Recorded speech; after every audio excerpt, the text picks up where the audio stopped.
महीने भर पहले जिस घर में शहनाइयां गूंजी थी, आज वही मातम है। जैसलमेर में हुए एक दर्दनाक सड़क हादसे ने भारतीय सेना के 31 साल की मेजर हमजा आरिफ की जिंदगी छीन ली।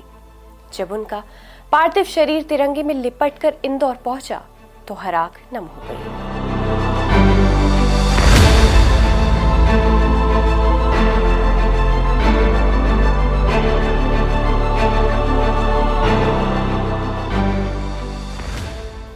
देश की सेवा में समर्पित इस युवा अधिकारी की अचानक मौत ने पूरे शहर को झंझोड़ कर रख दिया है। मेजर हमजा आरिफ की आखिरी रसूमात शेर दाऊदी बोहरा कब्रिस्तान में पूरे सैन्य सम्मान के साथ किया गया। सेना के जवानों ने उन्हें गार्ड ऑफ ऑनर दिया। इस दौरान सेना के वरिष्ठ अधिकारी, परिजन, दोस्त और बड़ी संख्या में शहरवासी मौजूद रहे। यह हादसा गुरुवार देर रात हुआ। मेजर हमजा अपने 2 साथी अधिकारियों के साथ ड्यूटी पूरी कर सेना की गाड़ी से जैसलमेर मिलिट्री स्टेशन लौट रहे थे। तभी सैन्य क्षेत्र के पास अचानक सड़क पर एक ऊंट आ गया। तेज टक्कर के बाद गाड़ी कई बार पलटी। हादसे में मेजर हमजा की मौके पर ही मौत हो गई, जबकि उनके साथ मौजूद 2 लेफ्टिनेंट गंभीर रूप से घायल हो गए।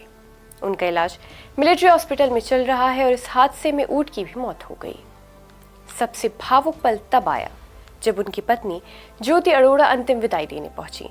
शादी को अभी सिर्फ 1 महीना हुआ था। कांपते हाथों से उन्होंने तिरंगे में लिपटे अपने पति को सैल्यूट किया और खुद को संभाल नहीं सकी। गार्ड ऑफ ऑनर के बाद सेना ने वो तिरंगा उन्हें सौंपा, जिसे उन्हें अपने सीने से लगा लिया।